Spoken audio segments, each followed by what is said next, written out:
Hello guys, ayan, dyan po kami sumakay sa terminal ng Muhon guys. Dyan po yung sakayan papuntang Antique, papuntang San Joaquin na pinuntahan natin. Kasi ano guys, yung San Joaquin ay malapit na po yun sa Antique, Iloilo.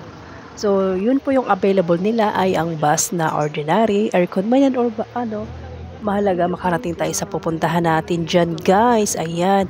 So, mula dito guys sa amin hanggang sa San Joaquin, siguro ang tatakbuhin natin dyan ay mga 3 hours mahigit. So, medyo malayo-layo siya. Pero, wala pang traffic yan guys ha. Pero naman, sulit naman yung lugar na pinuntahan namin.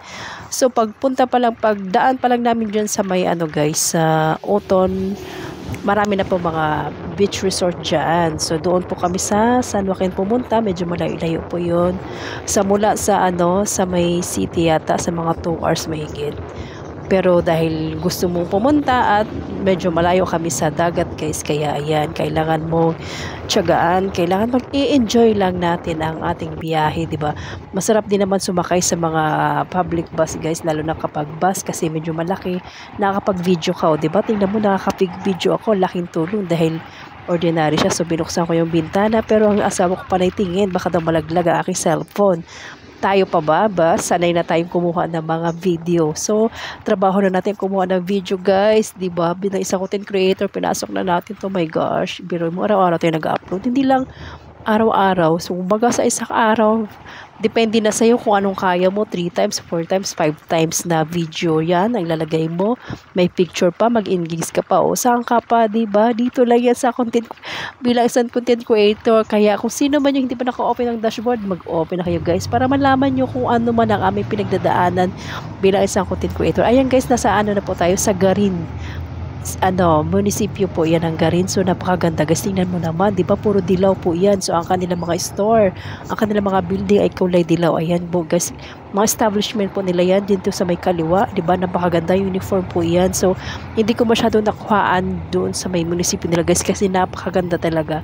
So, parang naaliw ako sa pinanood ko na kahit ilang beses na kami makakarating dyan, pag napadaan ka talaga dyan, ay talaga namang sa makikita mong kagandahan, napakaganda ng Garin munisipyo, tapos napakalinis. O, di ba, nakita nyo naman guys. So, pinasyal ko na kayo guys. So, kung pumunta kayo ng Iloilo, alam niyo na kung saan kayo pupunta, kung saan nyo gustong pumunta.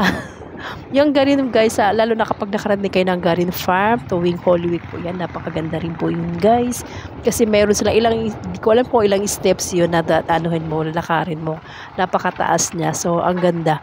So, yun, sana kailan ulit kami makakarating doon. Kasi medyo matagal na kami hindi nakapunta doon at hindi pa tayo content creator ng mga panahon na yun. So, ngayon, sa bawat pinuntahan natin guys, kailangan meron tayo. Ayan, kita nyo guys, ang kanilang tulay, napakaganda, diba? Ang ganda-ganda. Grabe, tingnan mo kulay dilaw at saka naman napakalinis. Ayan, medyo mahaba-haba pang ating biyahe guys. Sabi ko pa, nagtanong pa ako sa asawa ko. Sabi niya, malayo pa tayo. Gusto mo bang pumunta o hindi? Siyempre gusto. Kaya malayo man yung malapit yan, enjoy lang natin ang ating biyahe. Diba? Isa ako doon, medyo nainip. Pero dahil gusto natin at masarap naman i-enjoy ang ating biyahe, di ba? Kukuha pa tayo ng video, nakakapag-content pa tayo at kailangan natin i-voice over guys kasi medyo maingay po talaga siya. So, hindi naiintindihan. Kailangan kasi bilang isang content creator o maggagawa ka ng video, dapat naiintindihan rin ng ating mga manunood ang ating mga sinasabi. O di kaya lagyan mo siya ng music na hindi ka makaka-copyright kasi medyo long form po. So, kailangan nating i-voice over. Pero maganda naman ang kanilang kalsada guys. Sobra naman guys. Napakaganda. Talagang hindi ka mawawala kasi nakalagay naman ng signboard, tsaka dadaan naman talaga siya. At meron ka namang, kung internet ka naman, pwede mo naman siya i-Google Map, diba guys? So, hindi ka mawawala kung saan mo gusto pumunta.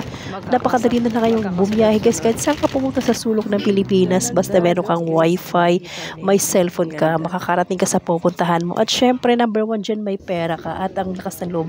Ayan guys, nasa hotel na, nasa na po kami, nasa resort. Diba napakaganda na kanilang reserving area sa labas, diba guys?